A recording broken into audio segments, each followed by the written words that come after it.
Alors, Pédagogie, c'est une plateforme de formation en ligne. Donc, c'est des formations e-learning qui s'adressent aux enseignants et à tous les autres personnels des écoles, enseignants et encadrants, aux professionnels de santé et aux parents, tous ces acteurs qui accompagnent les enfants dans leurs apprentissages. Et donc, on propose des formations là sur ce sujet qui nous intéresse, qui est les enfants qui ont des besoins spécifiques.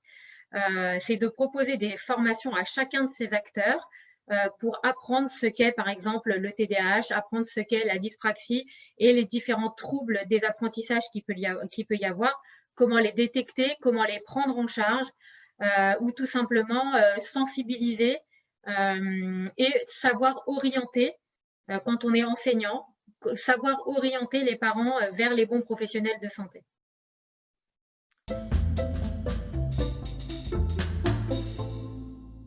Alors, soit on a déjà eu un diagnostic et on sait quelle est la spécificité de notre enfant, et là, on peut s'adresser à différentes associations. Donc, si par exemple, on a un enfant qui a un TDAH, il y a plusieurs associations en France de parents d'enfants TDAH.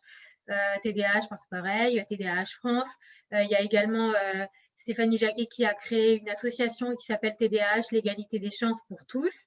Donc voilà, il y a différentes sortes d'associations. Il y a des associations aussi pour les enfants à haut potentiel, la FEP, l'AMPEP. Il y a des associations de parents, mais il y a aussi des tas de groupes sur les réseaux sociaux dans lesquels on peut poser des questions. Et dans les écoles, on peut aller voir les référents, soit les référents OIP. Alors le problème, c'est que voilà, entre tout ça, entre toutes les associations, tous les groupes Facebook, et en fait, le problème, c'est qu'il y a tellement de choses, et il y a beaucoup de choses, mais il y en a tellement, c'est que parfois, en tant que parent, on ne sait pas à qui réellement s'adresser. Et quand on va voir différentes associations ou différentes personnes, on peut être aussi un petit peu perdu.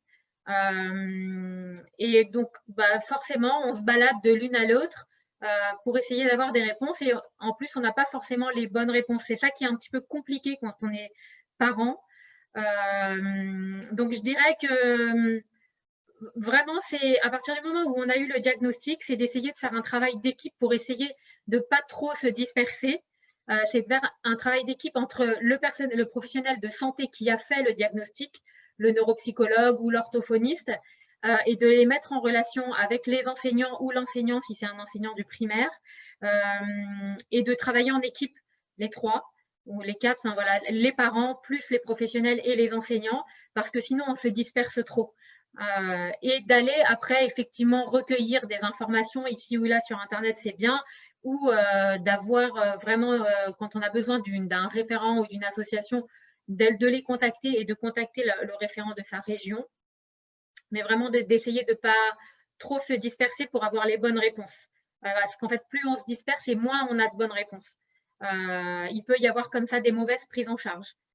Donc moi, voilà, ce que je conseillerais, c'est déjà, avec le professionnel qui a fait le diagnostic et les enseignants, d'essayer de mettre un plan en place, un plan d'action en place, et de ne pas déléguer à l'un ou l'autre, c'est-à-dire que le parent a son propre rôle, l'enseignant a son propre rôle, le professionnel de santé aussi, mais le parent ne peut pas dire c'est à l'enseignant de s'adapter.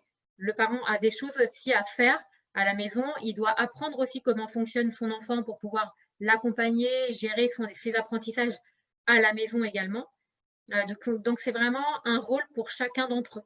Voilà, et d'essayer de mêler, de pas, voilà, les associations et tout ce qui existe, c'est super pour avoir de l'information, mais essayer de pas trop se disperser, quoi. Voilà.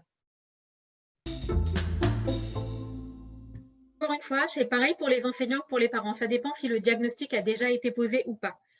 Quand on est enseignant et qu'on ne sait pas, c'est-à-dire que les parents n'ont pas prévenu l'enseignant que l'enfant avait telle ou telle spécificité, telle ou telle difficulté dans ses apprentissages, le rôle de l'enseignant, là, c'est d'essayer de repérer quelles peuvent être les difficultés de l'enfant, d'en parler aux parents et de les orienter vers le bon professionnel qui fera le diagnostic. C'est-à-dire qu'en tant qu'enseignant, on ne peut pas poser un diagnostic, on ne sait pas.